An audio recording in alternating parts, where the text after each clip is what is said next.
Good evening, YouTube. Tire Metalhead Weatherman here. Hopefully, you guys are doing well.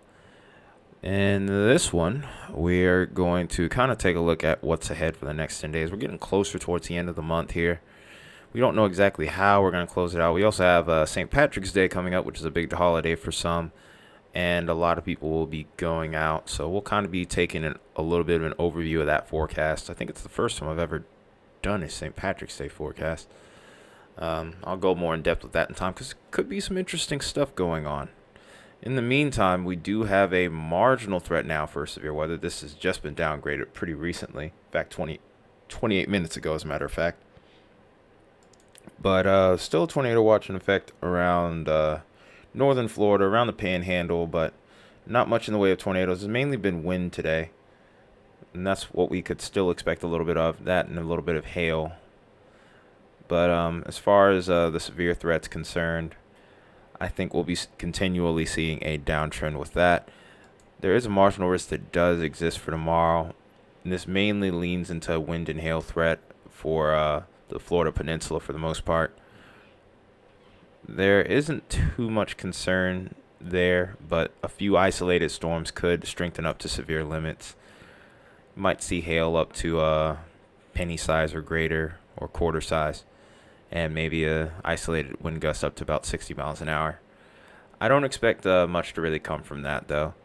As far as the long term right now, there's no area to look out for currently. Not until day 5, where we have predictability too low from days 5 through 8. We'll be keeping an eye on that as the setup does look like it's going to be yielding, especially over towards St. Patty's Day itself and the preceding day after it. We'll be keeping an eye on that. We're going to go ahead and look at that day on the model. So another thing to note here is we do also have winter storm potential as well. So also I want to explain something really quickly. I made a post a little earlier saying I was waiting for the latest Euro run, only to realize, This is 90 hours out. It only goes up to 90 hours out. You're not gonna cover up to Friday. dingus. That being said, I could have made a video earlier, but I chose to be silly, thinking, oh, okay, I'll just use the most up-to-date information, only to realize it's not going out that far. That being said, enough beating myself up for that, even though it was a little bit warranted. We're going to go ahead and look at the mid-Atlantic here and the Northeast coming into Tuesday morning, as we see a winter weather threat existing ahead of it. The greatest threat for winter weather is going to mainly be on Monday evening, and then by Tuesday, the worst of it should be out here, but the colder weather is going to start to take over a bit. We will start to see a little bit of a warming trend try to develop here across the south as we head later into the week, and this is going to be what ends up setting the stage for our next severe weather event here. So we're going to see two outcomes here with the Euro and the GFS. With the Euro, these two troughs are a little bit discombobulated here. There's a trough to the north here that's digging, not with much cold air with it associated with it, whereas with this trough that's a little further south, it's not super robust yet. It's not very well defined. So what we end up seeing is we see a little bit of a trough develop here. It's a positively tilted trough, by the way, so we'll struggle to see some weather forming here. We'll also see a trough try to develop here, but it's very weak. And what's going to happen as a result, according to this, there is a small chance for severe weather according to the Euro, but it's not really anything that's alarming at this time. There is a notable cool down with this, and this trough does strengthen a bit, and we have to watch over towards the Great Lakes and the Ohio Valley for the potential of snow. A lot of this is going to depend on moisture return, which looks like there's going to be just enough of for maybe a more significant snow event on the weekend of St. Patty's Day. So what's going to end up happening here is I think there could be a nice little sleeve of snow that develops through this region, really from here all the way out to here. So anywhere across the Great Lakes, large portion of Michigan. I'm not disincluding North Michigan in this as well, in the UP. I think actually your chance of snow is probably greater than this. But there could be a big belt of snow across both the Ohio Valley, the Great Lakes, and even further back to the west as well. So that's going to be something to watch with that upcoming system. Severe weather is still questionable again, and when we look at the GFS, we're going to be seeing something different. So when we go back to the model here and move this forward, this clears out, and then we'll start to see the pattern try to get more active as we lean into the end of the month a little bit further. Also, since we'll start to see a warming trend. So this polar vortex setup was notable, but it wasn't going to be anything like a super freeze as far as areas further out to the east. Some areas up north could get pretty daggone cold still. I'd say some areas could very and most likely will see temperatures below zero, but for the most part, I wouldn't expect anything insane. It's a little bit off kilter for the month of March, but yeah. Anyway, let's go ahead and switch things over to the GFS here. This is the most up-to-date GFS, thankfully, so I'm gonna kind of lean more into this one, or I'm more inclined to lean into this one than the Euro, since we can see out further with this right now. So again, it's pretty unanimous in regards to the winter weather setup. It's a stronger storm, though, interestingly enough, with the GFS, though. So that cold air does push a little further to the south. And this does start to include areas of the mid-Atlantic now in this upcoming winter system's threat. So what ends up happening there is we'll start to see wintry conditions move in Monday night. And then on Tuesday morning, most of the weather will be out of there, but that cold air is going to linger for a few days. Then we'll start to see that warming trend start to occur a little further out into the Midwest here. And then eventually, this is going to set our stage for severe weather. And notice, these two troughs almost seem like they're trying to interact with one another as if they're phasing. If this does occur, we will begin to see an increased amount of moisture pull, and also with the temperatures that we see around here towards the southeast, it's pretty easy to figure out what's going to happen here. Because look at this warm sector that tries to develop here. Especially once you see these numbers over towards 570, 576 here. Those are indicative of at least 60-degree temperatures, maybe more than that. So this would be a sufficient enough environment for severe weather should this kind of setup here take place. So that being said here, move this forward. Look at the moisture pull we get here. Trough develops here. Forcing is sufficient. We could see multiple modes of storms possibly by Friday afternoon, which would be St. Patrick's Day. So this is something to keep an eye on if you're planning to go out. I know a lot of people go out to the bar. Nothing wrong with that, but just be a little bit leery of the weather if you happen to be in the southeast, the Ozarks, the lower Tennessee and lower Ohio valleys here. So then as we draw this forward, we'll start to see the wintry side really start to pick up as that trough begins to deepen. And then this storm has a lot of swirl with it. Cold air really takes a dive down to the south, even as far south as Kentucky. So we'll have to see what ends up coming of that moisture pool, but I do think there could be some snow wrapping around on the backside of this system as it gets elongated. And then after that, we'll go through the rest of the model here. We'll just do the full model this time. See, I've noticed a pretty big trough that tries to develop here. I wasn't really picking up on this with the Euro either. And this is something I'm going to be watching as well as we head into the following week after this one. It's a pretty notable storm from the looks of it. Really strong trough. It's a little further to the south than what you would expect. But as a result here, maybe towards southern Alabama, southern Georgia, maybe another Gulf Coast type setup could happen here. And maybe even one for the Carolinas. It definitely looks like it could lend itself to being one of those. So we'll be keeping an eye on that as we head into the 22nd and even into the 23rd, maybe seeing a nor'easter-like setup. Temperatures will be a big factor as to whether or not this ends up becoming something of significance. Then we start to really begin to see a much more active pattern across the west, unfortunately. So it looks like the atmospheric river issue may very well continue, because we see not one but also two little bombed out cyclones possibly occurring here. We see a pretty strong trough to the south, and this is going to cause increased moisture across this area.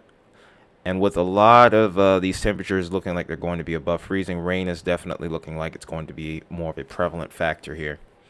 It's going to be the more dominant precip type here. So that being said, when we move this forward, we can see this low really start to deepen. This becomes what looks to be a very big snowstorm for the Midwest, and then, of course, for the Great Lakes.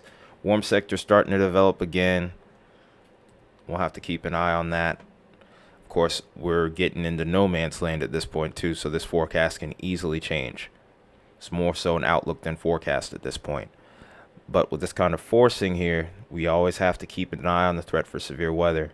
It's a very robust looking system, at least for this far out. But every system looks crazy at first when it's this far out.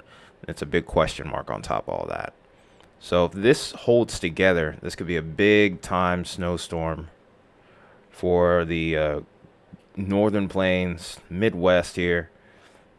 I would say pretty much this entire area right here. That was already a bad mark.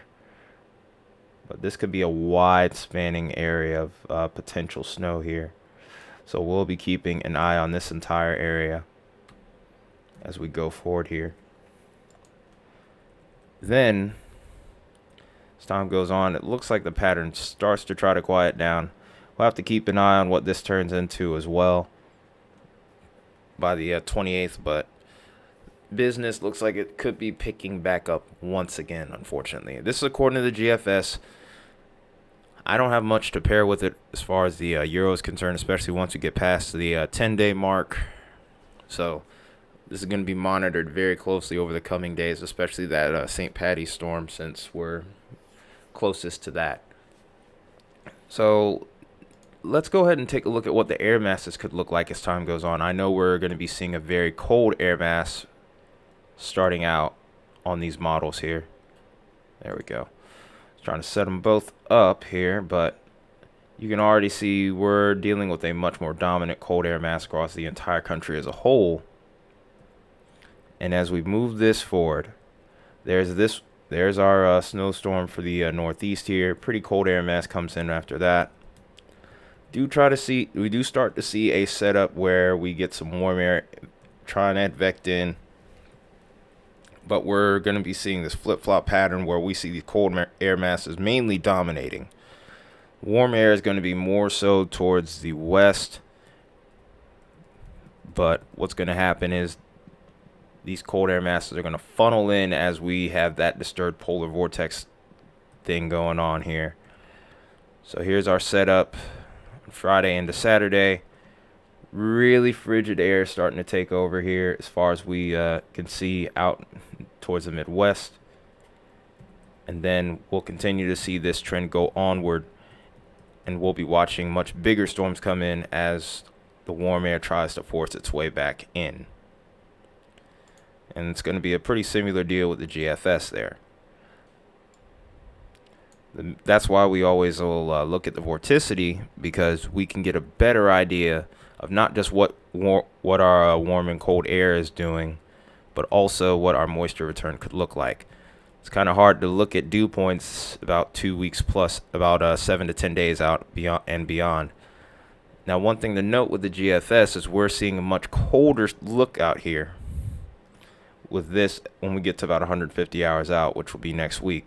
This will also lean into a much stronger system, but keep in mind, these two systems here are expected to really phase and become a huge storm. So that's something to definitely keep an eye on here.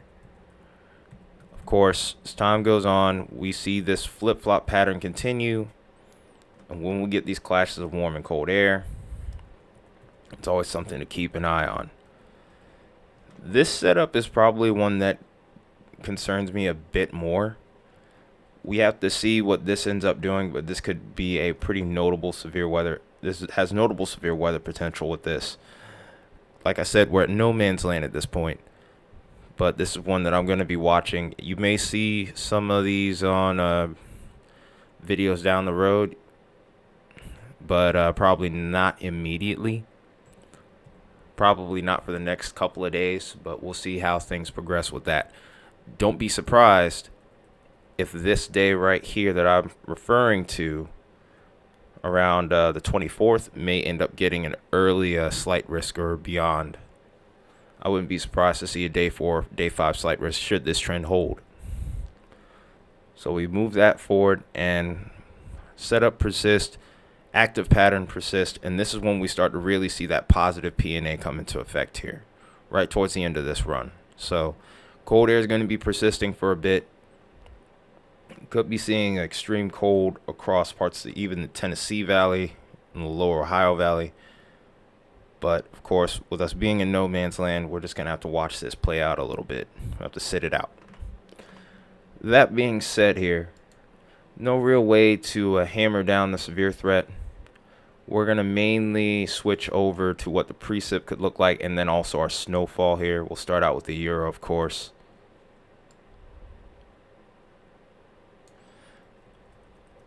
We end up seeing our snowstorm develop Monday night for parts of the Northeast. New York City looks like you guys get into the action here. Philly gets stifled by this one. Well, wait a minute. Hold up. This is also the 12Z run, so this could be looking a lot different here. With the 18Z, I can kind of get an idea of what to expect there. But could see a trace of snow there with that. But as time goes on, as we head later into the week, it's relatively quiet until we get into Thursday. Could see a marginal threat here Thursday afternoon for severe storms. Snowstorm begins to develop towards the Midwest here. Heads into Iowa. You start out as rain, you end out as snow there.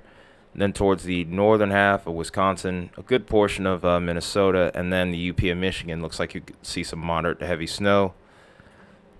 Could be a flood threat that begins to develop across southeastern Texas, to a good portion of Louisiana, maybe even towards the Gulf states. We'll have to see what severe weather potential is yielded from this as time goes on. Euro doesn't really favor it as much. And then as time goes on here, we'll see our next system come in. The atmospheric river looks like it starts to come back into play here. So we have multiple systems coming in as we close out the 10-day period on the Euro. When we look at the GFS, buckle your seatbelts because this is a much different run. But what we can see here is clearly we can see the snowstorm develop as aforementioned, but much bigger storms out west as well to look at. And then as we head towards Thursday, we start to see a much more pronounced severe threat develop Thursday evening over towards the Midwest. This kind of has increased potential in comparison to the Euro. Just how different it will be is going to be a big question mark. Also, with that warm air trying to sneak a little further to the north, we have to also keep an eye on the potential for maybe a little bit of ice. I'm not very confident on ice totals as of right now, and I'm not really going to get too far into that. We're mainly going to look more so towards potential snowfall totals. And then what we will end up doing as we watch this go forward is we start to see an increased threat for severe weather across the southeast as we head into Friday afternoon and Friday evening. This storm looks like it trends a little further to the north, and we could see a switch over to snow here on the back side of the system as it becomes elongated. But this also, with it being elongated, will kind of limit the totals too, because the moisture is going to be outrunning the cold here from the looks of it. As time goes on, we see a little sneaky setup try to pop up over here towards Texas, which would be crazy to see that in March, but it's very much possible given the parameters that we have available. So Dallas could very well possibly see snow 1 week from now, which is crazy, and then we'll warm right back up as if it never happened. But this becomes an interesting look here because we do see some cold air sneak in here the back side on the north side of this. And depending on the timing here, this snow could reach as far south as maybe the North Georgia mountains. Depending on how cold it gets, it may even bring a few flurries to Atlanta, which would be interesting if that unfolds. Of course, this is a much different look than the Euro here, and a much different time frame too. Because remember, that's 12Z Euro. That's not 18Z Euro, which only goes up to 90 hours. We wouldn't even be able to see that far.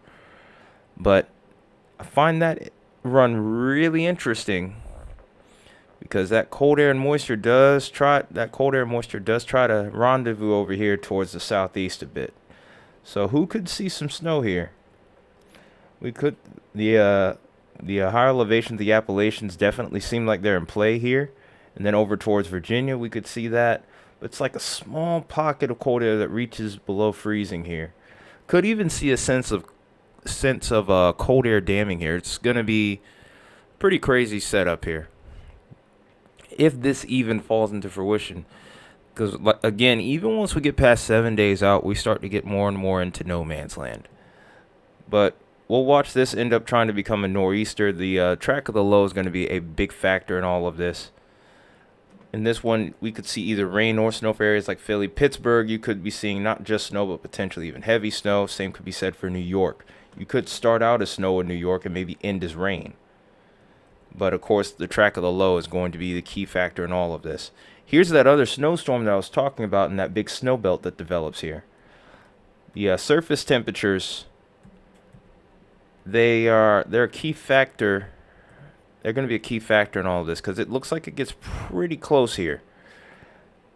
But from the looks of it, like I said, for the most part, I was thinking a little bit further to the south could see more snow, especially over towards the Ohio Valley. But it looks like, according to this right now, we're going to see mostly rain. We'll see what happens with that. I think that cold air is going to push a little further south than what's being indicated possibly. Of course, we were also looking at the higher levels of the atmosphere. So a lot of variability ahead here. Also considering the fact that we're looking past no man's land into never, or better yet, into neverland. If you're a metalhead, you try to see what I did there. That being said, when we look at the snowfall totals, that's going to be an interesting topic here, especially considering how far out we're looking.